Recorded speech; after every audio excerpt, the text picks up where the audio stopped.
ঘটনার যদি পুনরাবৃত্তি হয় তাহলে ফাঁসিও রাষ্ট্রের পুনরাবৃত্তি হবে। আপনাদের অভিযোগ, আপনাদের প্রয়োজন, আপনাদের চাওয়া, কুড়িগ্রামের সমস্যা, কুড়িগ্রামের সম্ভাবনা আপনারা আতিক ভাইকে কাছে জানাবেন। রংপুর এই দিকটায় কুড়িগ্রামের আপনারা হচ্ছে অর্থনৈতিকভাবে বঞ্চিত, এখানে সংস্থানের সুযোগ নেই যথাযথ। আতিক মুজাহিদ ভাই আপনাদের পক্ষ হয়ে সবসময় অন্যায়ের পক্ষে, অন্যায়ের বিরুদ্ধে, ন্যায়ের পক্ষে আপোষহীনভাবে লড়ে যাচ্ছেন। আমরা আতিক মুজাহিদ ভাইকে আপনাদের কাছে দিয়ে গেলাম।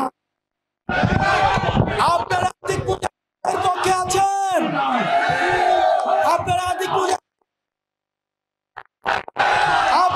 মুজাহিদের পক্ষে আছেন?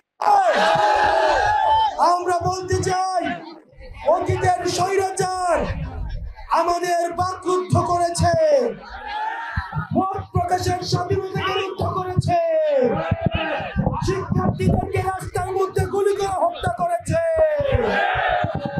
আলেমদেরকে দাড়ি টুপি দিয়ে, দাড়ি টুপি সহ মসজিদের মিম্বর থেকে টেনে টেনে নামিয়েছে।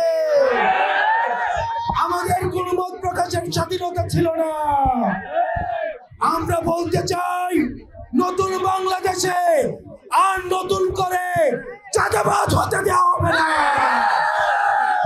আলেমদের থেকে মাইক কেড়ে নিবে এমন বাংলাদেশে ফিরে যাওয়া যাবে না।